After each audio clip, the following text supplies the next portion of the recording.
Olá, turma, bom dia, uma ótima sexta-feira a todos, que Deus possa abençoar cada um. Vamos dar início aqui ao nosso conteúdo de história, tá? Hoje nós vamos estar recordando os ciclos econômicos do Brasil, tá? E para estar recordando aqui, turma, é importante relembrar os principais ciclos econômicos, né, do Brasil colônia, tá? Que nós vimos em orientações anteriores, e os principais ciclos, né, que se formaram aqui no nosso país foi o do pau-brasil, o ciclo do ouro, da cana-de-açúcar, o ciclo econômico do café, do algodão e da borracha. Esses foram os principais, né, da época em que o Brasil foi colônia, ok? E esses ciclos, turma, eles foram bastante explorados aqui no nosso país na época em que foi descoberto, tá? É importante lembrar também que na formação de cada ciclo desse, quando eles perceberam que se tratava de uma terra muito rica, né? Esses ciclos econômicos nada mais eram do que formações, né, de exploração para o exterior, tá? Vamos observar aqui, turma, esse quadro, tá? Em que nós temos o produto pau-brasil, a cana-de-açúcar, o ouro e o café, tá? No pau-brasil aí no século XVI, né, temos o escambo com os indígenas, em que havia as trocas, né? A cana-de-açúcar do século XVI ao século XVII, com o trabalho de africanos escravizados. O ciclo do ouro do século XVII ao século XVIII, né, indígenas e africanos e livres de brancos, tá? Que foi a chegada também de estrangeiros aqui no país, né? Como eu já disse antes, né? Com a ideia de lucro, né? De enriquecimento, né? Aqui no nosso país. Temos o ciclo do café do século XVIII ao século XIX, né? Também com trabalho escravo, né? De africanos. Ok? Então a gente pode concluir também, turma, que tanto foram explorados os produtos, né, as riquezas do nosso país, como também foram exploradas as pessoas. Tanto os indígenas, né, os africanos que foram trazidos da África para cá, quanto até alguns estrangeiros também, né, que vieram, né, com a ideia de enriquecimento para o nosso país, mas a grande diferença foi que eles tiveram oportunidade, tá? Diferente dos escravos, né, africanos, né, que no século XVIII, né, quando teve o início da libertação, essas pessoas foram abandonadas à sua própria sorte, tá? E que se veja, turma, que toda essa exploração ela teve uma consequência muito grande para o nosso país, tá? Hoje a gente não vê esse pau-brasil, né? Temos a cana-de-açúcar ainda que é muito explorada, né, para o exterior. Temos o ouro que foi muito explorado. Hoje também há essa busca pelo ouro, mas em quantidade muito menores. O café também ainda é uma riqueza, né? Juntamente com outros produtos, né, que ao longo do tempo, né, foram sendo descobertos, mas quando o Brasil já tinha se livrado já do domínio português. E aqui temos, turma, os principais ciclos econômicos, né, na ocupação do Brasil, tá? Como nós no início dessa revisão aqui, né, o pau-brasil no século XVIII, né, no Nordeste, a cana-de-açúcar no 16 a 17, né, em Pernambuco, na Zona da Mata, o ciclo do ouro no século XVIII, né, em Minas Gerais, com a interiorização, e o ciclo do café, né, consequentemente no final do século XVIII ao século XIX, em São Paulo, tá? Então esses são os principais ciclos, né, que movimentaram o nosso país, né, que foram explorados no nosso país, tá? E levados para o exterior, ok? Vocês podem se perguntar, turma, para que se estuda os ciclos econômicos do nosso país, né? É a ocupação do Brasil, né?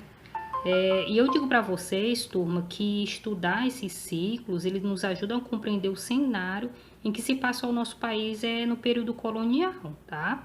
O cenário em que o nosso país, ele passou nesta época. E cada ciclo desse que vocês estão vendo, ele tem o seu papel, tá? Um setor foi mais privilegiado, enquanto o outro perdia forças e foi perdendo espaço no mercado, tá? E assim se provocaram várias mudanças sociais, né, culturais e até políticas até os dias de hoje, tá? Então é importante que a gente conheça essa realidade, né, do período colonial, né, em que o nosso país se passou, ok? Então, turma, hoje a gente só está revisando, né, qual foram esses principais ciclos econômicos, né, que se passou no nosso país, né, na época colonial, né. Lembrando aqui, como vocês estão visualizando, que foi o ciclo do pau-brasil, da cana-de-açúcar, o ciclo do ouro, o ciclo do café. Nós também temos como principais, que nós vimos no início, o do algodão e da borracha, ok?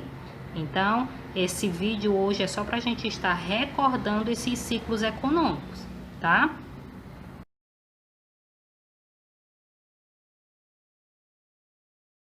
Vamos pegar agora, turma, o nosso paradidático, o Pato Viajante, tá? Da Roseli Viana, ok? Abram na página 42, que nós vamos dar continuidade agora às nossas atividades nesse paradidático, ok? Então, turma, nessa página 42 tem a 15ª questão e a 16ª que vocês vão realizar, tá? Então, na 15ª questão tem o seguinte: a mentira é algo ruim, pois podemos magoar alguém e afastar os amigos. Pinte apenas os espaços pontilhados e descubra o que devemos sempre dizer, tá? Então, vocês vão pintar apenas os espaços pontilhados, ok? Na 16ª questão, responda as perguntas de acordo com cada situação a seguir. Depois, comente com... Aqui está dizendo com seus colegas e professor, mas como isso não é possível por conta da pandemia, né? Vocês vão fazer esse comentário com um colega que vocês tiveram com a própria família, tá? Então, na letra A tem o seguinte: seus amigos descobriram que você contou mentiras. Como você se sentiria? Tá?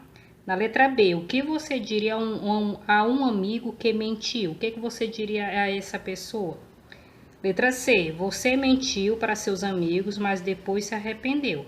O que você faria para reconquistar a confiança deles? Tá? Então, gente, a mentira é, como diz lá no início, é algo ruim. Não é nada legal, né? Nem a gente mentir e nem alguém mentir para nós, tá? Então, essa atividade ela é bem interessante, tem tudo a ver com a história, né, do Pato Viajante. Vocês vão estar realizando ela, tá? Segundo o Larry Stockstill, gente, a mentira é algo comunicado com a intenção de enganar. É possível não dizer absolutamente nada e ainda assim ser enganoso. Se eu permito que os outros tenham uma percepção favorável, mas errada de mim, sem lhes contar os fatos, isso é uma mentira. Se eu retenho informações vitais que mudariam a opinião de alguém sobre algo, isso é uma mentira. Se eu aumento as capacidades de um produto ou exagero as minhas realizações, isso também é uma mentira, tá? Então, esse conceito aqui é de Larry Stockstill, tá? Que segundo ele, mentira, tá? É todas essas informações que ele cita agora, todas essas situações que ele enquadrou agora, tá? Nos dicionários brasileiros, turma, a mentira é o ato ou efeito de mentir, de faltar a verdade. A afirmação contrária à verdade, feita com a intenção de enganar, engano propositado. E no terceiro conceito, né, aquilo que é falso ou enganador, ok? Esses conceitos aqui estão no formato de verbete, né, que vem do dicionário. Então, nos dicionários brasileiros, vocês vão encontrar esse tipo de conceito em relação à mentira, tá? A gente percebeu anteriormente que o conceito ele é muito mais aprofundado, né, segundo o Larry, né? E eu estou só mostrando aqui para vocês, né, essa situação para que vocês possam perceber na atividade do paradidático Pato Viajante, ok?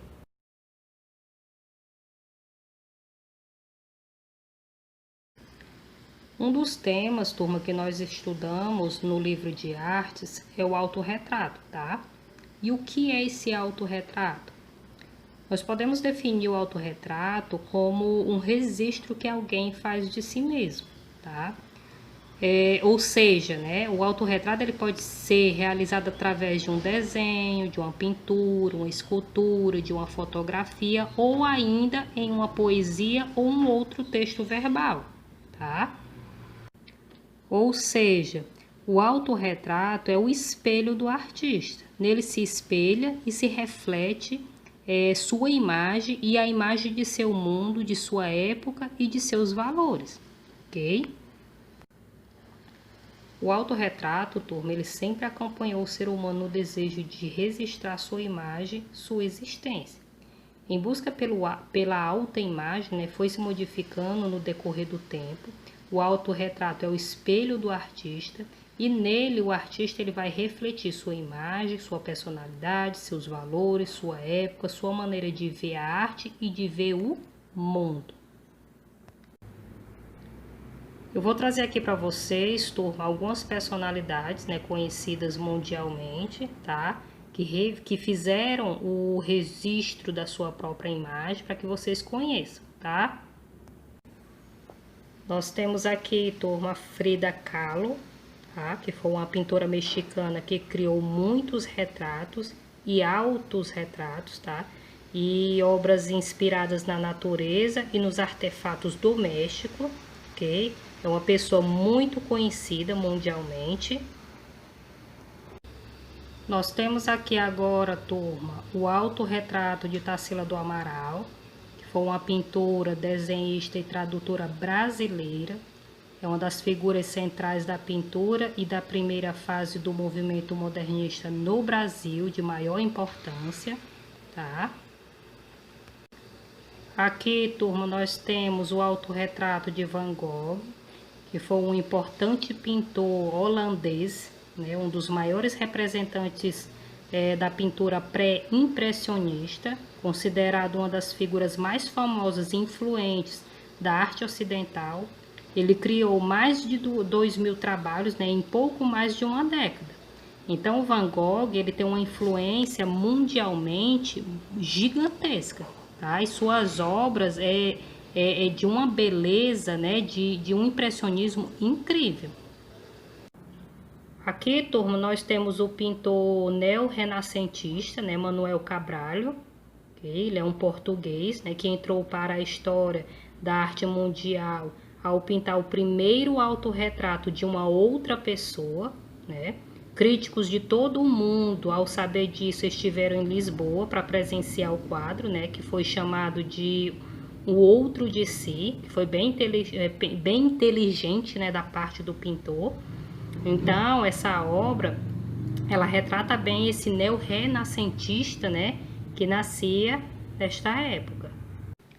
Então, turma, nós acabamos de ver, né, algumas personalidades mundiais, né, que fizeram e fazem história, né, com o autorretrato, né, com as suas obras.